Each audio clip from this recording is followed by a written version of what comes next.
SW Kids. پیارے بچوں، یہ کہانی ہے ایک شرارتی بچے کی جس کا نام علی تھا۔ علی 7 سال کا شرارتی بچہ تھا۔ اسکول بند ہونے کی وجہ سے دن بھر وہ اپنے گھر کے لان میں اچھل کود کرتا رہتا۔ بہار کی آمد پر ہر طرف پھول ہی پھول تھے، سرخ، گلابی، پیلے اور جامنی پھول، جس سے لان کی خوبصورتی میں مزید اضافہ ہو گیا تھا۔ علی کی امی ان پھول پودوں کا بہت خیال رکھتی، انہیں وقت پر پانی دیتی اور ان کی کانٹ چھانٹ کرتی رہتی تھی۔ لیکن علی اس کے برعکس روز کسی نہ کسی پودے کو کھینچ کر جڑ سے نکال دیتا تو کبھی ان کی شاخیں اور پتے کاٹ دیتا۔ اس کی امی نے بہت بار اسے سمجھایا کہ یہ پودے بھی سانس لیتے ہیں، انہیں بھی درد ہوتا ہے، لیکن وہ ایک کان سے سنتا اور دوسرے سے نکال دیتا۔ ایک دن لان میں لگے ایک جامن کے درخت نے قریبی پھول سے پوچھا، کیا ہوا بھائی موتیے، تم اتنے اداس کیوں ہو؟ کیا بتاؤں خالو درخت، آج بہت تکلیف میں ہوں۔ آج ہی میرے تنے پر ایک خوبصورت سی کلی کھلی تھی، لیکن اس شرارتی بچے نے بے دردی سے اتار کر مسل ڈالی۔ اوہو، بہت افسوس ہوا بھائی، پرسوں اس نے میرے منہ پر بھی بہت زور سے گیند مارا تھا۔ میں بوڑھا بیمار کتنی ہی دیر درد کی شدت برداشت کرتا رہا۔ بوڑھے درخت کی باتیں سن کر موتیے کا پھول ایک عزم سے بولا، اب اس کی شرارتیں حد سے بڑھ ہی جا رہی ہیں، ہمیں بادشاہ سفید گلاب سے بات کرنی پڑے گی۔ کہہ تو تم ٹھیک رہے ہو، اب مجھے بھی اس کا واحد حل یہی نظر آتا ہے، آج ہی ہم بادشاہ سلامت کے پاس جائیں گے۔ سفید گلاب بہار کی نرم دھوپ میں اداس افسردہ بیٹھا ہوا تھا۔ اس کے حکم کے منتظر سپاہی جامنی پھول ہاتھ باندھے کھڑے تھے۔ حضور کا اقبال بلند ہو، کہو وزیر خاص سورج مکھی، کیا خبر لائے ہو؟ حضور، آپ سے کچھ سوالی ملنا چاہتے ہیں، کہہ رہے ہیں کچھ ضروری بات کرنی ہے۔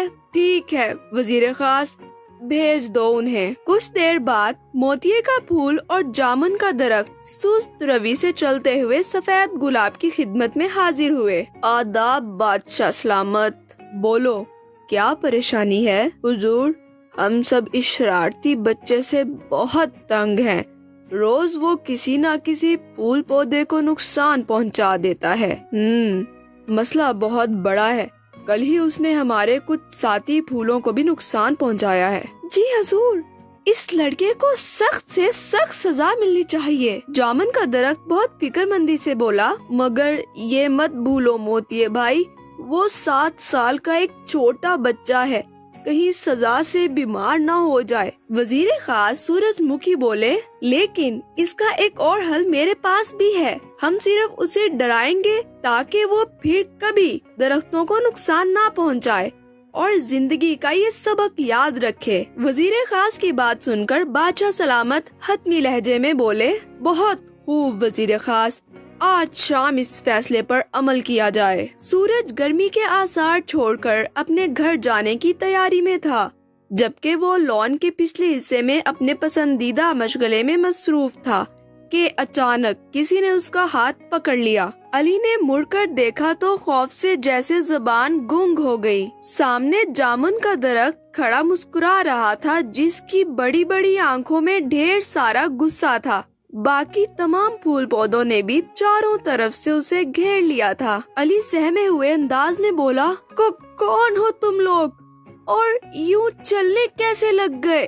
گلابی پھول بولا، وہی جنہیں تم روز نقصان پہنچاتے ہو، اب ہم تمہیں کانٹوں کی دنیا میں چھوڑ آئیں گے تاکہ تم کسی کو بھی تنگ نہ کر سکو۔ علی ان کی باتیں سن کر روتے ہوئے بولا، نہیں مجھے معاف کر دو، اب میں کسی پھول کو تنگ نہیں کروں گا۔ جامن کے درخت نے گھور کر دیکھا اور پوچھا، پہلے ہم سے وعدہ کرو تم روز پھولوں کی دیکھ بھال کرو گے۔ میں وعدہ کرتا ہوں اب کبھی کسی پھول پودے کو نقصان نہیں پہنچاؤں گا۔